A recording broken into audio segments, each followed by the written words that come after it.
Xayrli kunlar. Butun dunyodagi barliq vatan sevgan qarindoshlar. Bugungi kuninglar xayrlik bo'lsin. Men Erkin Ro'zi sizlarga har doim degandek meni xayrli kunlar tilayman. Bugun sizlar bilan ozroq yana o'rtoqlashadigan masalalar bor. Xabaringlarda bo'lgandek biz ilgari shu Ukraina urushi chiqishdan avval biz millatimiz, xalqimizni ko'plab ogohlantirgan. Mush urushdan mumkin qadar bir taraf turib turayli. Urushningki saplar orilsin, bu ishlar qayerdan qayergacha borsin. Biz ilgirki urushlardan savoq elib, sal turib turayli degan gaplarni men tashviq qilib keldim.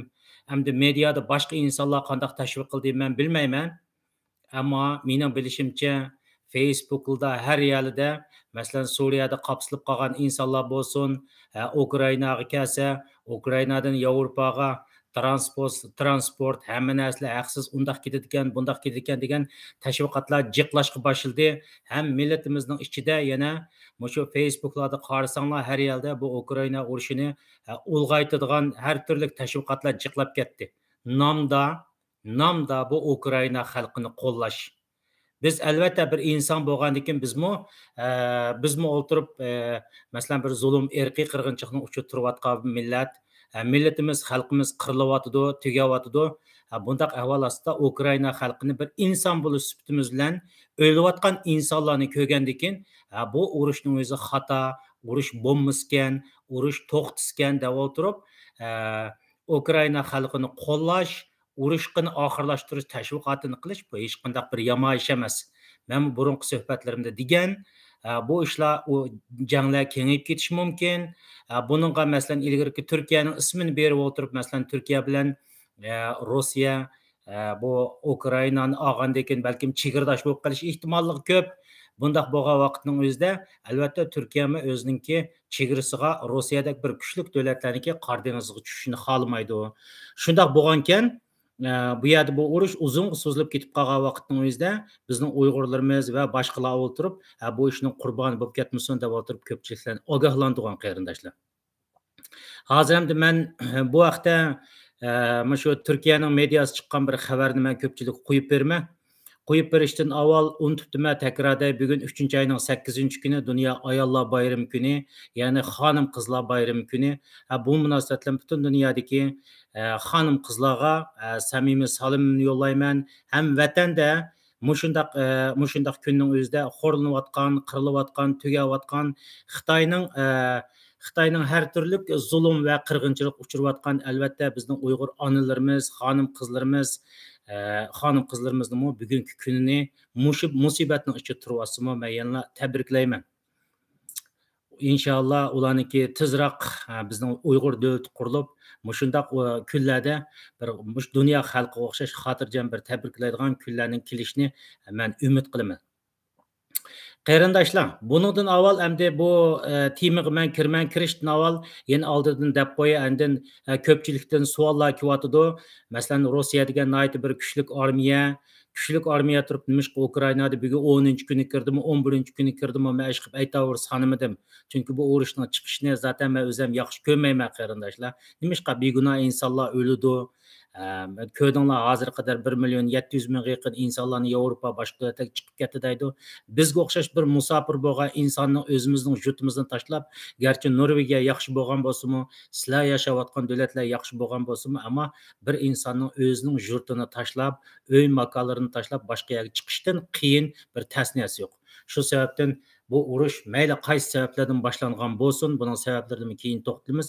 Ammo urush degan urush inson o'ladigan gap, uy makonlaridan ayriladigan gap, begunoh insonlar tugaydigan gap. Shu munosabat bilan biz albatta bu yuz bergan urushga nisbatan biz o'zimizniki xalqqa nisbatan noroziligimizni bildiramiz ham urushning to'xtashini umid qilamiz. Butun dunyoda mushun umid qilayotgan insonlar bilan o'xshash.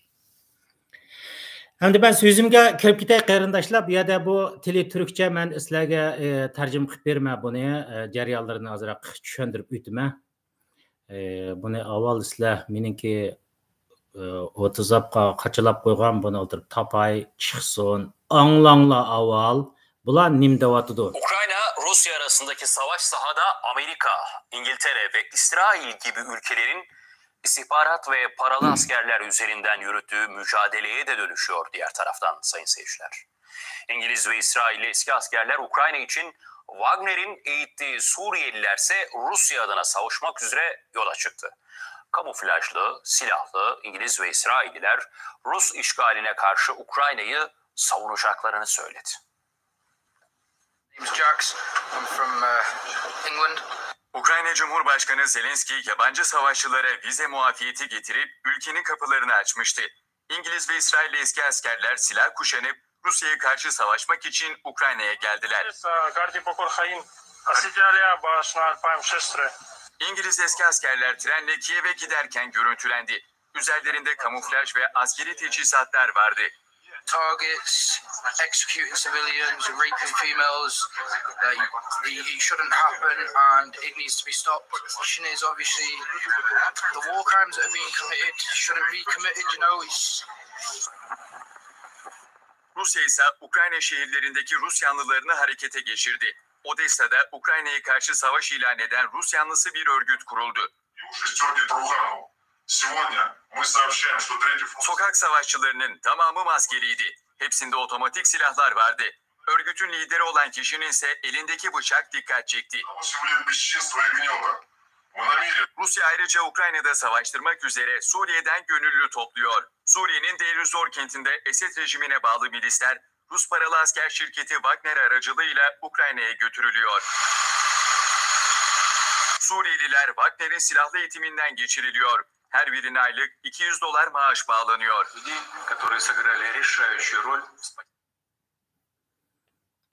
Anladınlar qarindoshlar. Anladınlar meni shunday ish. Bu ismi bu Türkçe.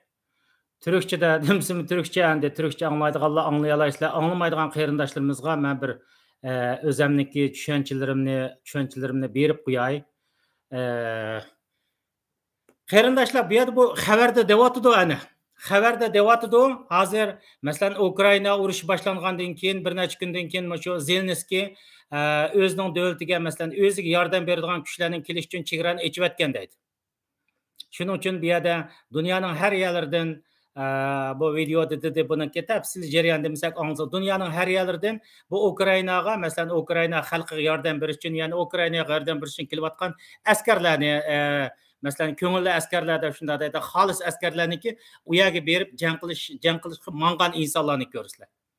Endi yana ayada deyotdi Ukrainaning ichida Ukrainaga qarshi hamda demoqchi bo'lgan ruslar bu yerda ayni vaqtda Suriyadagi yuz bergan haliqi 5-6 dan bir yerga kelib o'tirib qo'liga qurolni olib o'tirib balki bir tahdid xarakterli so'zlaydigan so'zlar bor. Endi bu yerda bular nima dedi, uni u gaplarni bu yerda deyotdi ana Ukrainaga qarshi Rossiyaning o'zidimi Ukraina askarlariga qarshi bu yerda Rossiyadan bunday bir kuchning shakllanganligini deyotdi. Ya'ni Ruslarning shakllanganligini deyotdi qarindoshlar. Endi u yoqdan qarasanglar xabarning o'zi deyotdi.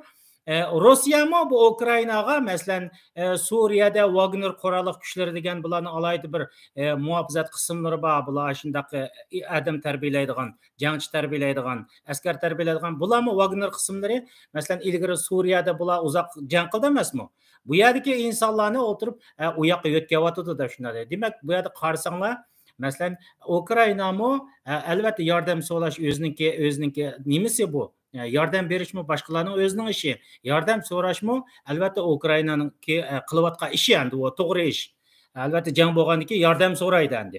Bu Ukraina qarg'a vaqtning o'zida ko'rsanglar bu yerdagi reallik masalan Rossiyami Suriya boshqa yerlarda o'z turayotgan bu Rossiyaning Suriyada bor, masalan Afrikadagi nurg'un davlatlarda Wagner kuchlarini yetishtirayotgan askarlar bor qarindoshlar. Har yerda baza ochgan. Endi demoqchi bo'lgani bu Suriyada deyotgani musulmonlar bordi degan gap. Tushundinglarmi? Musulmonlar, xristianlar har turliklar bor endi. Asadni qo'llagan, Asad bilan birga jang qilgan, anda bo'lgan kim bular bordi degan gap. Demak bu yerda Asadni kim qo'llagan desanglar, Asadni ayni vaqtida Eron qo'llagan qarindoshlar. Endi demoqchi bo'lgani bu yerda ya'ni biz Shia Sunni falan po'kinlarni demayli, foydasi yo'q. Bu yerda Asadni qo'llagan Eron Eronni qo'llagan Rossiya hamda bu yerda o'tirib o'zininki tarkibidagi bir sap ayrılgandan keyin bu Ukraina qarta ketayotganligini bu yerda ahvollar deyilyotdi. Hamda Ukraina tarafga kelsak, Ukraina taraf mana shundoq. Ukraina taraf mana shundoq. Masalan, Ukrainani kimlar qo'llaydi biz bilmaymiz. Ukrainani kimlar qo'llaydi biz bilmaymiz qarindoshlar. Lekin bu yerdagi real vaziyatda aytgan vaqtimizda men ehtimol deb o'ylayman bu yerda, chunki Turkiya bilan bu ikkisi chegaralanib qolib qolgandan keyin ayni vaqtda Suriyadami Turkiya bilan ya'ni Turkiyami Suriya hokimiyatini qo'llamagan, Bashar Asadni qo'llamay o'tirib, ularga qarshi hozir qadar qo'llamaydi. Demak, u yerda Turkiyami Suriya hokimiyatiga qarshi jang qilgan, masalan, terrorist degan kuchlarga o'tirib qarshi jang qilgan. Endi bundoq bo'lib, yana buniki boshqa davlatlar, qanday davlatlar masalan Ukrainaga bundoq qiziqish bilan qaraydi. Tabiiyki o'tirib bu yerda Xitoy hozirgi vaqtimizda biz tushunimiz bo'yicha bir qo'li Ukraina tarafda, bir qo'li o'tirib Rossiya tarafda bo'yotdi. Chunki bu jangni ulg'ayishni eng xohlaydiganlar Xitoylar. Eng kuchli xohlaydigan Xitoylar. Chunki burundan tatib turib degan bu Xitoy masalan Afg'onistonga kirgandan keyin, Amerika armiyasi Afg'onistonga kirgandan keyin eng qattiq cho'chib ketgan Xitoy mumkin qadar har turli planlab yuribdi. Masalan, urushni o'zining chegarasidan yiroq bo'lgan Suriyaga yo'tkaganmi, mayat aytgan chog'da Xitoy. Bugungi kunda sizlar asta tushunasizlar buning Ukrainadan o'sha jangning chiqishigimi, buni dunyo asta biladi. Ukrainadan bu jangning chiqishiga eng sababchi bo'lgan kuch qaysi degan chog'da 100% chiqib o'tirib Xitoy chiqadi. Chunki Xitoy o'zining chegarasidagi xotirjam bo'lishni orzu qildi. Tinch bo'lishni orzu qildi. Shu sababdan Xitoy har qanday vaqt Suriyada masalan Uyg'urlarni ko'rdinglar, chegara otlab berib ashada nurg'ulg'an ziyonlarga uchirdi.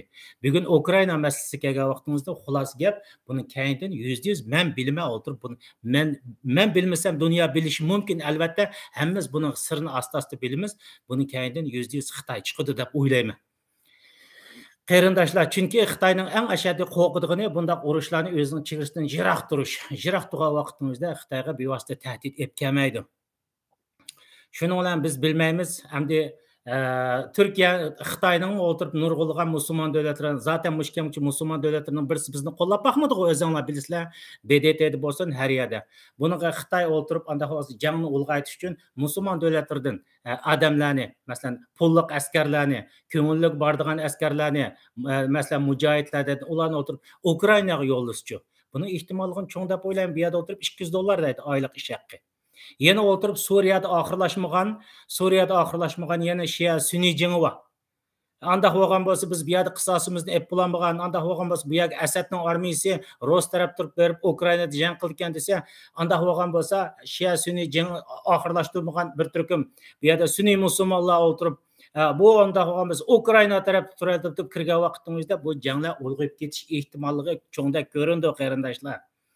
Mening bu yerda deyotgan nuqtam qaysi degan vaqtimizda men burunmi temamning o'zimi ilgirgi janglardan savoq olayli degan gap, bu ishlardan mumkin qadar yiroq turishimiz kerak qarindoshlar. Balki men ekran yuzida deyotgan men bo'lishim mumkin, boshqa insonlar nima deyotdi bu vaqt bilmayman, ammo bu yerda o'tirib har turli ta'tir tashviqotlar jiqlab ketyapti. Mushu jangning ulg'ishini orzu qildigan. Bu jangning ulg'ishini hech kim orzu qilmaydi. Yevropaliklar orzu qilmaydi. Qarindoshlar, Yevropaning qo'ynida yuz beryapti bu jang. Rus xalqi, odatda Rus xalqimi bu jangning ulg'ishini xohlamaydi. Bu yerda birdan-bir o'zining chegarasidan eng yiroq bo'lgan yerda bunday kuchli bir jangning bo'lishini orzu qildigani faqat Xitoy qarindoshlar. Xitoy orzu qildi qarindoshlar.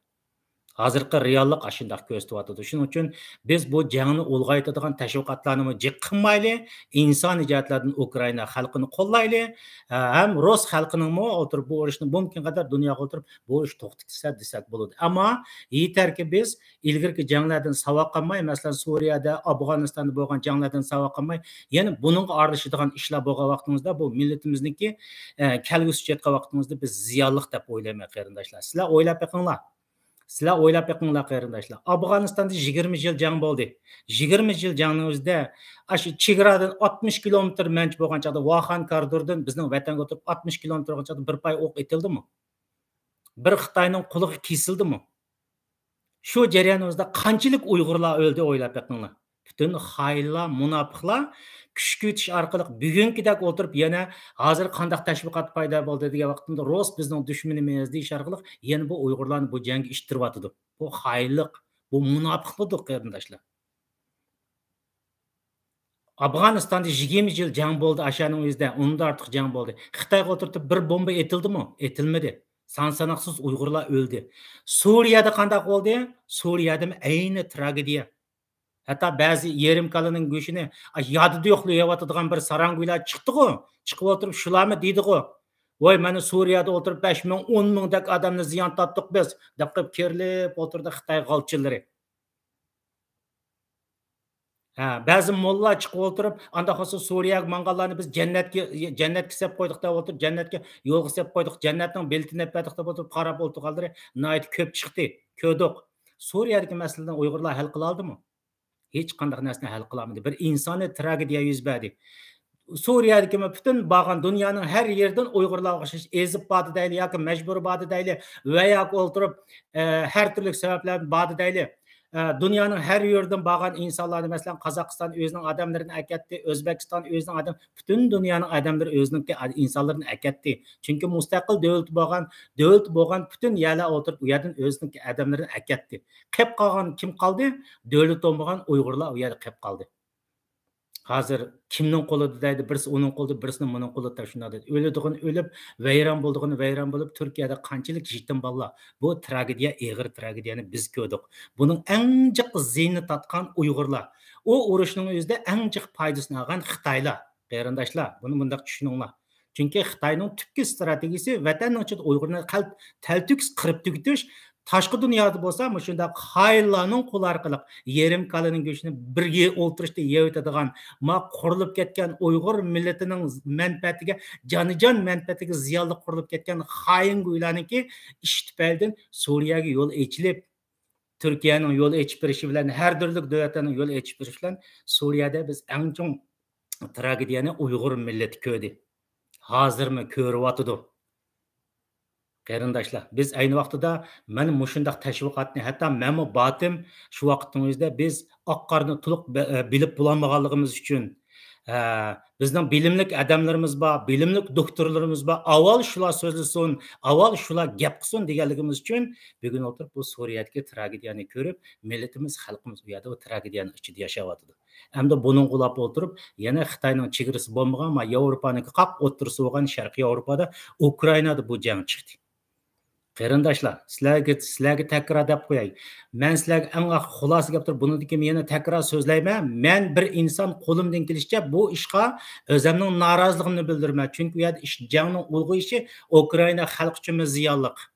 Dunyo uchun bir ziyonliq. Faqat Xitoy uchun foydali jang. Garchi iqtisodiy jihatlarda boshqa yerda cho'kib mangan bo'lsa-mu, cho'kib menayotgan bo'lsa-mu, bu Xitoy uchun foydali deb o'ylayman bu jang boshlanib ketgandan keyin. Shuning uchun biz Ukraina masalasiga kelgan chaqda sodiqan ketay qarindoshlar, Suriyada nima chiqdi? Ukrainada nima chiqdi? Suriyada bir Xitoy o'ldimi? Xitoy Afg'onistonda bir Xitoy o'ldimi? Kim bakaroq o'libdi? Kim anjiq ziyonni tortibdi? Buni yaxshiroq o'ylaylik qarindoshlar. Xuddi o'tirib Suriyaliga shu Amerika, Yevropa olib qo'ygandek bu yerda o'tirib tashviqotlar jiqlab ketdi. Ko'rdingmi? Mana irqiy qirg'inchilik qonun, irqiy qirg'inchilik deb to'nidi. Nim deb o'tirib bu Suriyadan bir Uyg'urni o'tirib u yerga ketmaydi, bu yerga ketmaydi deb o'tirib, mana mushundaq qo'llagan insonlik sifatida qo'llaganning ustiga o'tirib mushundaq batnomlarni chiqarib ketdi qarindoshlar. Shuning uchun Ukrainadagi ishlarmi qarindoshlar, meningcha bo'lgan chaqda hech qanday bir farqi yo'q. Suriyada yuz bergan jang bilan farqi yo'q. Faqat begunoh insonlar o'ladi. Afg'onistonda yuz bergan jang bilan xarakter ayni jihatdan o'xshash, balkim Suriyadagi jang ayni vaqtda Afg'onistonda jang bo'lish orqali Rossiya hokimiyati, Sovet hokimiyati yiqilib tushib parchalangan.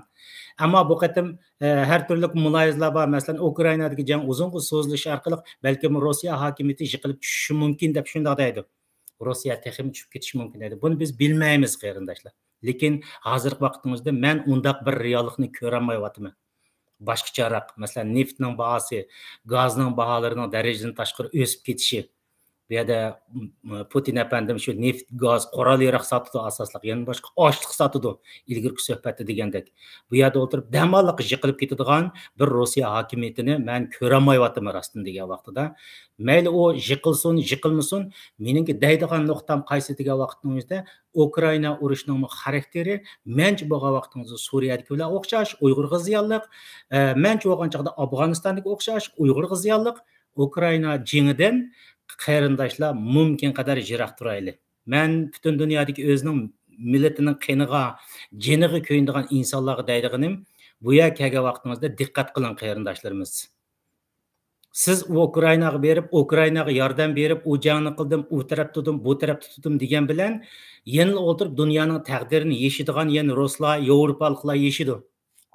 Siz mayli qanday qilib o'tirib, u janglarga kirib o'tirib, bularni o'ltirish kirgan bo'lsangiz, bir kuni deydi ular o'tirib, paketlar bilan tashlab o'tirib, asha Ukrainaga borganlarni ko'rdingmi? Men Uyg'ur degan xalqning dushmani Xitoy emaskan. Xitoy emaskan ko'rdingmi? Men aqtalliklarni o'ltirishgan deb deydigan odamlar jiq chiqadi. Aqtalliklarni, xristianlarni o'ltirishga kelgan go'ylarkan menda shunday deydi. Ukraina urushi navoda mushu Suriya urushiga o'xshash oxirlashib bir kuni ashada ezib-tezib borgan, har yerdan borgan insonlarning hammasi davlatiga qaytgan vaqtimizda yana kim qoladi? Uyg'urning davlati bo'lgandan keyin Uyg'ur qoladi. Uyg'ur qolgandan keyin bular dokumentni toza ishlab o'tirib, har yerning davlatlari, Xitoyning do'stlari dokumentni ishlab o'tirib ko'rdingmi? Sen bu Uyg'ur degan xalqni qo'llagandim. Men bu Uyg'ur degan o'tirib, hech qanday vaqt bizga qarshi emas. Mana bu aqtalliklarga qarshi, Yevropaliklarga qarshi amaliyotda. Bo'lmasa nima ishi bor bu Ukrainada bu yerga jangga kelib, dushmani Xitoy bo'lgan bo'lsa, nima deb o'tirib, dushmani qarshi bir ish qilmaydi o'tirib, bu yerda har turli dokumentlarni tashlab, yana bizga nisbatan cho'ng bir ziyon, fojialarni olib keladi deb o'ylayman. Qarindoshlarimiz, yana takrar ogohlantiray. Ukrainaga insoniy jihatlardan hissdoshlik qilishingiz to'g'ri, chunki men hissdoshlik qilaman. Mayli Rossiyada bo'lsin, dunyoning qanday yerida bo'lsin, begunoh insonning o'lishiga biz qarshi. Jangning bundaq o'tirib, begunoh insonni bu janglarning o'lishiga biz qarshi. Ammo ulg'aytiradigan, buni kuchaytiradigan yerdan biz yiroq turishimiz kerak. Shuning uchun Ukraina masalasiga kelgan chaqda insoniy jihatdan qo'llang, jang palon po'kin bo'lgan narsani ulg'aytiradigan tashviqotlarni jiq qilmang. Bu ziyonliq sizga deb qo'y. Bizning milliy manfaatimizga chiqqan chaqda ziyonliq. Insonlar buni ancha yaxshi ko'rib ketmaydi. Hozir xoinlar bak kuchaytib ketdi zaten. Shu Facebookdan tortib hamma yerda shu anda bo'lgan bo'lsa Rossiyadan mancha söylebdi, Ukrainadan mancha söylebdi, anadan mancha söylebdi. Butun tashviqotlarning hammasi xoinlar shunday boshlab ketdi. Oyoqda Xitoylar qanday tashviqotlar qilib o'tdi bilamizlar? Xitoylar bizning Xitoy tilini yaxshi bilib turadigan do'stlarga o'tirib, shunday tashviqotni qilib o'tdi. Masalan, Ukrainadagi Xitoylar bo'lsin, shu Xitoydagi Xitoylar bo'lsin, hammasi jangning bo'g'ini nayt yaxshi. Jangning bo'g'ini nayt yaxshi. Jang bo'lgan vaqtning o'zida Ruslar bilan Ukrainalar qirilib turgan chaqda qizlari yomon chiroyli. Biz qizlarni olamiz, qizlarni Xitoyga yo'tkab ketamiz degan hammasini shunday tashviqotni qilib o'tdi. Xitoylar shunday tashviqotni qilayotgan gap. Nayt yaxshi bo'ldi bu jang chiqqini. Biz boshqa nurg'un narsani ololmasakmi, Ukrainaning butun erlar o'lib tugisa, qizlarni biz olsak, qizlar bek chiroyli. Rusning mashina hozir deyotgan Ukrainaliklarga bu degan jiq sotsial mediadami Ukrainaliklarning jiq g'azavini qo'zg'adi, sotsial mediada taqat qolg'i tufayli. Shuning uchun Ukrainada yashayotgan Xitoylar daslida Ukrainada yashayotgan Xitoylar ash tashviqotni Xitoyda o'tirib qilgandan keyin Ukraina turayotgan Xitoylar Xitoyning qizil bayrog'ini chiqarishdan Yaponning bayrog'ini chiqarish o'tib olgan gap qarindoshlar. Tushundingizmi? Xitoyning niyati shu. Shuning uchun biz Xitoyga o'xshash ideologiyada Ukrainada shunday bir kuchayib ketsa deb o'tirib, bunday janglarni, bunday tashviqotlarni qilmanglar. Ham munofiqlarga deydiganim, kofirlar, ishtilar qaranglar. Suriyada Uyg'urlarning qanini ishtinglar. Afg'onistonda Uyg'urlarning qanini ishtinglar. Sizlarga eng oxir qator duo qilib, men sadiq yo'lirib shunday Uyg'urlarning qanini Ukrainada ishmanglar, kofirlar. Uyg'urlarning qanini Ukrainada ishmanglar. Men sizlarga deydiganim. Bu suhbatimiz yana davomlashidi. Mushundaq bo'ladi qarindoshlar, savoq olaylik, har narsadan savoq olaylik. Gapni so'zlab kelsak uzun. Shuning uchun men bu tema deydigan yerim shu qarindoshlar, hamda temaning ikkinchisiga o'taylik. Bundan avval meningki bugun buni YouTube'da qildim. YouTube'da qilishimdagi sababim Facebook bakcha qavar qilib ketdi. Mushkam hamma narsani YouTube'da bo'lgan o'tganda ko'rdinglar. YouTube Facebook'da ko'rgan odam 26 ta. barmoq verib, xat yezib, qilgan odam 26, ko'rilish soni 14 deb chiqiribdi. Bu yerda bakchiq hiyli bor, man kelayotgan bakchiq besim bor. Shuning uchun men buni ikkisini aralashtiray dedim. Facebook mendan bakchiq zerikib ketdi. To'g'ri narsani so'zlagandan keyin, chunki Xitoyning narsasi bo'lgandan keyin zerikib ketdi. Avorchilik jiq. Shuning uchun ham Facebookda, ham YouTube'da ikkisini aralashtirib, shunday qarab qilay dedim. YouTube'mi biroz, Facebook'mi biroz ma erkin degan go'y bandi yiroq tutib biroz qo'shib qolsin deyapman. Shuning uchun qarindoshlar, YouTube kanaliga a'zo bo'lishni unutib qolmanglar. Bo'z qolsa, shu naq maydonni men Facebook'da so'zlab, YouTube'ga qachilayapman. Bundan keyin ba'zi vaqtlarning o'zida YouTube'da bo'ladi shundaq naq maydon. Qo'limdan kelishicha millatim, xalqimga to'g'ri bo'lgan uchurlarni yetkazishga tirishaman. Bo'lmaganni qolganini o'rganamiz. YouTube'ga qarindoshlar a'zo bo'lishni unutib qolmanglar. Hem taqib qo'yishni unutib qolmanglar qarindoshlarimiz. Bu mening shaxsiy hikoyam emas. Endi ikkinchi temaga kelsak, qarindoshlar, ikkinchi temaga kelsak, masalan do'stlarimizdan savollar kelyapti. Masalan Rossiya armiyasi shunchalik bir kuchli armiya. Bu kuchli armiya nima uchun o'ltirib, birraqli o'ltirib Ukrainani u yoqdan bu yoqdan elib ololmadi? Bu haqiqatan bu Rossiya hokimiyati shunchalik ojiz hokimiyatmidi? Bu bir qog'oz yo'l bosma degandek shunday gaplarni qilib chiqqandan keyin men bunga tayyorligim bordi. Buning tili inglizcha. Bu inglizcha bo'lganini men sizlarga qo'yib bermay, qo'yib bo'lgandan keyin andin tushunchamni berman. Chunki bizning Uyg'urlarimizga bu insonlarning Uyg'urlarimizga hamda rostini degan vaqtda bir odam bir narsani so'zlagan vaqtida har doim o'tirib sen degan kimsan? Sen o'da pakt so'zlar, paktini qo'y deb turib kirib oldi. Shuning uchun men bu YouTube'da va Facebook'da so'zlagan vaqtida avval paktni o'tirib qo'yishimdagi sababim shu tili ingliz tilida anglab yiqinglar. Andin men azroq bir so'zimni deb ya oxirlashtirmay yoki boshqa temaga o'taman. For a deeper dive into the situation on the ground in Ukraine, we are joined by Senior Fellow for Defense Priorities and a retired Lieutenant Colonel in the U.S. Army, Daniel Davis. Colonel, welcome. Thanks for having me. So we've got a lot of fireworks here on the screen. What do you see as the priorities right now? Yeah, what you're starting to see really take shape is that Russia is focused not so much on capturing cities as they are in destroying Ukraine's ability to defend themselves. That's why you haven't seen them taking Kharkov here, for example. They haven't, or down here, they haven't gone after that yet, other than lots of shelling. Mariupol, which is surrounded and it's under heavy shelling, but they're not investing it with lots of people. And then the same thing I expect did happen in Kherson here, and probably Malynkova, the next town over. And then that leads right to potentially Odessa, in which case they can literally cut off the entire Azov and Black Sea coast, which will cut off Ukraine from receiving all kinds of aid and anything else from the south. And once he does that, then it's possible to take this axis and go up to Kiev, and this axis here, and either go to helping Kharkov from the back, or then both eventually come on to Kiev. All right, so let's clean up our mess and we'll flip to the next map. And bottom line, no surprise, a huge amount of focus on the Ukrainian capital, right? Also the seaports as well, to make sure if you can cut off the Black Sea, then that's a huge strategic advantage for Putin's forces. Otherwise, we've seen a focus on energy, the nuclear plants and the coal-fired power plants. Explain that, sir. Yeah, the one at Zaporizhia that was attacked a couple of days ago, that by itself is 25% of all the electric generation of the entire country. Now, there's another one that's just a little bit to the west of that, which is now in the sights of the Russian troops, and they're actually moving towards that. Those together are 33%. If you then add in the coal plants, which are all more in the area where the Donbas was, that is another 30%. So 84% of all of their electricity for the entire country are in the coal and in those power generations. If he takes those, he can just literally cripple the country, because it makes it so hard to defend if they don't have, the ability to power electricity, to recharge batteries, to have phone calls. It just makes it much more difficult for the defenders. And needless to say, cold weather, and so if you cut off power, it's a miserable time for the people who stayed behind. That's exactly right, for all the different people. Yeah, it just makes it so much harder for them.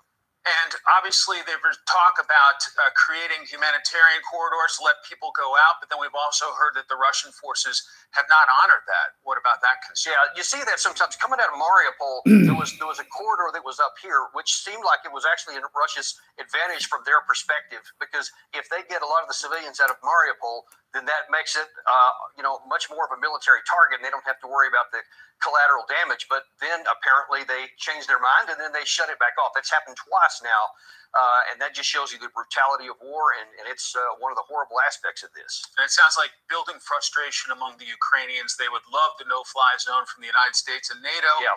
Obviously, the concern for the U.S. and for NATO is not getting drawn into a shooting war with Russia, right? Yeah, and I think that is the absolute, must be the overriding concern for the United States right now, is to keep this contained within Ukraine, as bad as it is, because if we let our hearts get to us too much and we, let some of these aircraft come in from Poland, or if we, think about doing a no-fly zone, that could then draw us into a war. Now it won't just be Ukraine that's suffering. It could be Europe and then potentially the United States and, God forbid, a nuclear strike. But the push for Poland to give the MiGs and then the U.S. to replenish Poland sounds like a smart one. Well, except that just applying planes is not really going to help, because you have to be trained for these kinds of things. And actually, getting in the air is the problem. There's lots of fighters in Ukraine still operational, according to their government. So the issue is not number of platforms, it's the ability to get them in the air and to train people on them. But Putin today added, he said, if any fighters take off from Polish territory or anywhere else, and then they attack Russian forces, he said he will consider them a belligerent, and that itself could spread the war. So again, something to be very, very cautious about. Colonel, thanks for your service to the country, and thank you for your analysis today. Thank you very much. My pleasure. Appreciate it, sir. Anladınlar qarindoshlar. Buningda deydi, bunikida this is Russian war strategy deydi shuni. Bu Rossiyaning urush plani deb bu yerda bir amerikalik general so'zlayotdi. Masalan, Putinning nima uchun o'ltiribmiz nuqtali holda, masalan, Kiyevni bombaligini, Xarkovni bombaligini, Donetsk, Lugansk va Mariupol degan shu chegaralarda shunday bombalash jarayonlarini tushuntiryotdi. Tushuntirish orqali bu yerda deyotdi, Putinninki maqsadi masalan hamma yerga qarqo'yiq bomba tashlash orqali u yerda bir insoniy tragediyani shakllantirish emas. Masalan, Kiyev, Xarkov, Donetsk, Lugansk, Mariupol degan nuqtliq shu yerni bombalash orqali hamma yerni qarqo'yiq bombalamas orqali kelgusida o'tirib, masalan, Xarkov bilan Kiyev bilan Xarkovni, Donetsk, Lugansk, uning keyindan Mariupol deganlarni o'rtaq bir-biriga tutashtirish orqali bu yerni elishni plan qilyotdi deb shunda deydi. Bunda qarg'a vaqtingizdan biroz bu jangingizda bir mayli qandaq insonlar o'layotgan bo'lsa, bir jangning bir insonlik bilan qilayotgan jang chiqadi.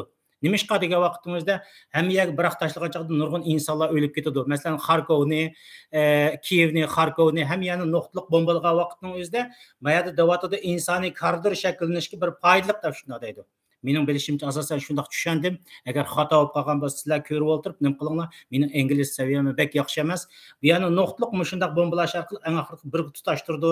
Shung osti bombalash orqali bu yerda shu yerdagi insonlarning ostasi chiqib ketadigan bir insoniy koridor, insonlar chiqib ketadigan bir yo'l shakllantiryotdi deb buni bunda tahlil qilyotdi qarindoshlar. Rossiyaning plani meningcha bo'lgan vaqtingizda shu. Chunki u yerga nuqtliq bo'plab o'tirib, bu strategiyaning degani to'g'ri, eng oxirida bir-biriga tutashtirish orqali u yerdagi insonlar asta-asta, masalan, urushni xohlamaydigan insonlar, odatdagi normal insonlarning hammasining chiqib ketishga, eng oxirida qolib qolgan askarlar va urushni xohlaydiganlar bo'lsa, endi u yerda tutishdan iborat bu strategiyani chiqaryotdi qarindoshlar. Endi u urush deganning har turli bo'ldi. Bu taktik jihatdan aytganda men bu urushning albatta urush to'g'ri emas. Shunda bo'lgandan keyin bu yerda Putinning maqsadi butunlay o'tirib bir vaqtdan qarqo'yiq bombalash orqali bu yerni men o'zimning kuchim bilan cho'qim olaman deb o'tirib bombani tashlab yuriblar. Bu yerda bakchiq insonlarni o'ltirib etishni, buni strategiya jihatdan Putinninki buni plan qilmaganligini men amerikalik general mening tushunchamcha shunday deyotdi. Ashunda deyotdi. Qarindoshlar o'ylab beqinglar, Ukraina deganni bu ikkisi asosan bir-biri bilan qon qarindosh xalq. Men Ruslar bilan, Ukrainalar bilan bizning shirkat boshqada birga ishlayman. Ular o'tirib bir-birlaridan tarjimonsiz paranglashidi. Xuddi Uyg'urlar bilan O'zbeklardek, Uyg'urlar bilan Turklardek degandek bo'ldi. Masalan, Turklarnikini tushunish tasqo. Masalan, Uyg'urlar, O'zbeklar o'tirib bir-birimizdan vaqt kelib qolsa tarjimonsiz paranglashimiz. Masalan, u Uyg'urlar bilan Turklarning xili tas uniki paranglashish deganniki. Mushunda xalq endi bular. Burundan tortib bir-biri bilan o'tirib to'y qilib, bu degan necha ming yildan tortib bir-biri bilan to'y qilib, bir-biri bilan ermash-chirmash bo'lib ketgan xalq. Şoň bu ýerde bu özüniň düşmeni täkli olturup Ukraina hemme Ukraina dep turup tajawuz qilsa, bu qanday boldy? Putin oturup özüniň adamlaryny öldürgen boldy. Ýani Ukrainada 45 milyon, 40 milyon ahali bar diýmiz. Onuň kem degen çagda 25 milyony Orus qarindaşlar. Oruslar. Bu ikisi menda bir ermaş-çirmaş bolip ketken. Ermaş-çirmaş bolip ketken.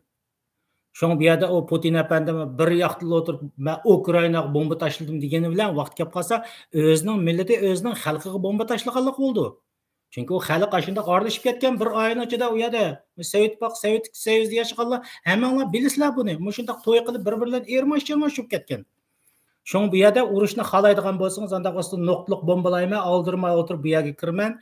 Anda bolsa qaganlaryňyz bolsa, muş ýaýyňyz qepqalyň çykyp ketdiganlar bolsa, insani koridorny eçip goýdyk, bu ýerden siz çykyp keting. Amma meniň bu ýerde aladygymny alaman degenden başga başga näse emas endi. Ýani birisi Ukraina uruşyga münasibetlik biz faqat bir tarapning gaplarini dünýäniň özünde çykypatdy. Meniň bu inglizçe goýup bunu düşendirişimdiki sebäbim Russiya bilen ma YouTube hem näsini ýetip etipdi. Orta Asyada qarindaşlarymyz köpünçe insanlarımız inglizçeni bilmeýdi. Meniň düşünçemçe aşyndak. Şunda bolgandiki bu ingliz tilde meselem näme çykypatdy?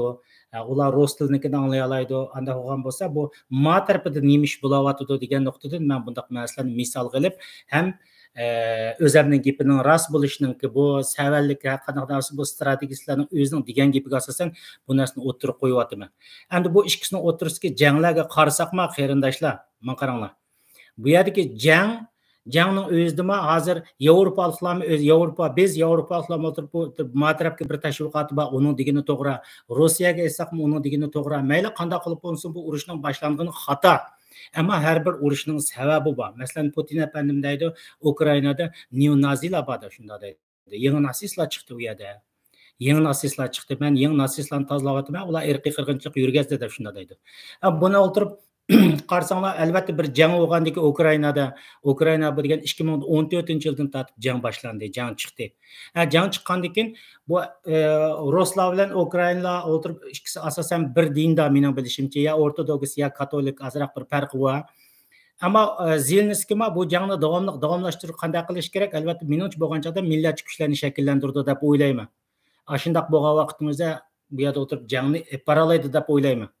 İlgari mesela Ukraina prezidenti Zelenskiy aşynda degen Putin efendim Ukraina bilen Ruslar bir millet, bir halk degen wagtda nimiş senin bayrağınla meniň bayrağıma okşamaydy degen bunda gap. Demek bu ýerde jangny dowamlaşdyryş üçin Zelenskiy efendimniň bu ýerde milletçilikni küçäýtdigyny eňik. Andakkan bu ýerde milletçilik bolgandyken kandak boldy degen çagda bu ýerde tüjümel milletçilikini dawatymyz. Elbetde bir kan qarindaş bolgan halk bir-birini qirişga kirdi. Bunu oturup Putin efendim dawatdy. Men neonaziler çykdy, men onlarni tazlawatyman dep şunda diýdi. İkinçiden, ýani birisi Putin efendim dep şunda diýdi, bu Ukrainanyň ýadro gurallaryny terakki kıldyryş hukuky ýok.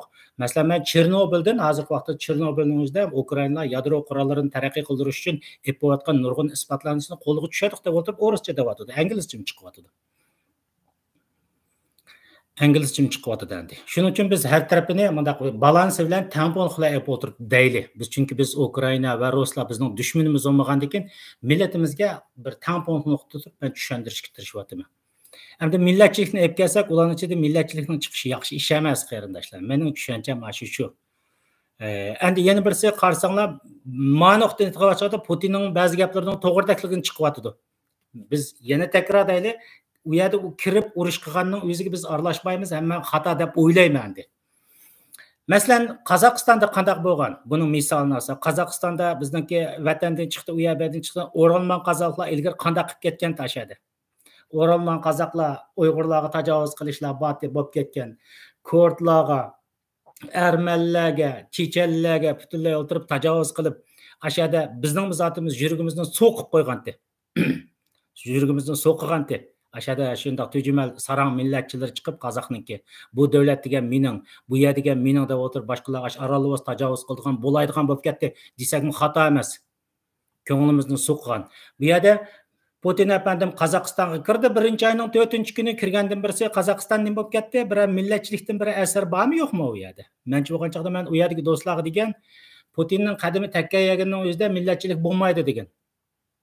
Men O'rta Osiyodagi nurg'un odamlarga telefon qilib, buni degan qanday bo'ldi degan chaqda, u O'rta Osiyo davlatlariga masalan Qozog'istonga kirdimi, birdan-bir Putinning yo'l qo'ymaydigan narsa millatchilikka yo'l qo'ymaydi degan. Mening bilishimcha, u yoqqa o'tirib nima dedi? Putin u yerga kirdi, kirgandan keyin To'qayevni mayli qaysi usul bo'lsa chiqarsin, chiqargandan keyin bu yerda qo'ydigan nuqtasi masalan, sen rus tilini yo'qotmaysan dedi. Chunki rus tili u Qozog'istonning burungi davlat tili bo'lib kelgan. Demakchi bu yerda ruslar o'zining tilini tanganlik emas, millatlarning o'rtasida farq shakllantirish orqali bu yerda millatchilik qilyapsa degan gapda uniki.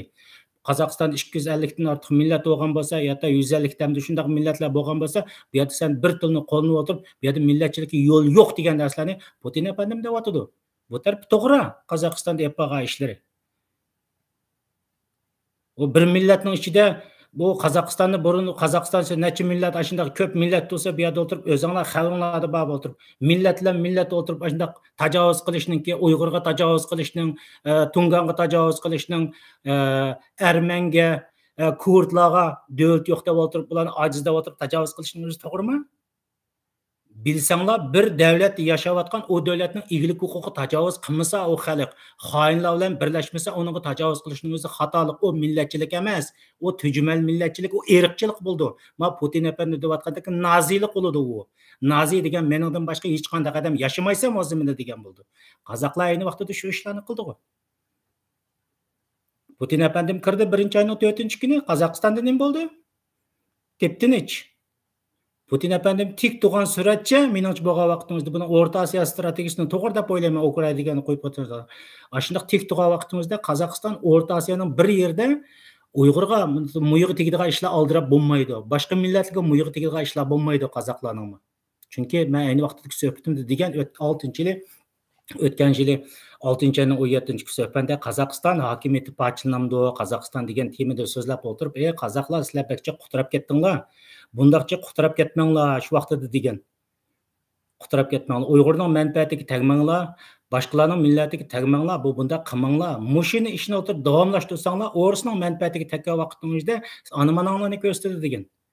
Ya'ni o'tirib 3000 kishilik armiya bilan berib, 130 ming kishilik armiyasining beshiga chichib siyib o'tirib, o'dada tip-tinish qilib, ilgirki Nazarboyev o'xshash panturk hokimiyatni almashtirib, u yoqda o'tirib To'qayevni hozir chiqarib, u davlatda hech qanday bir millatchilikni asosan tuxumini qurtiyotdi desanglar bo'ldi.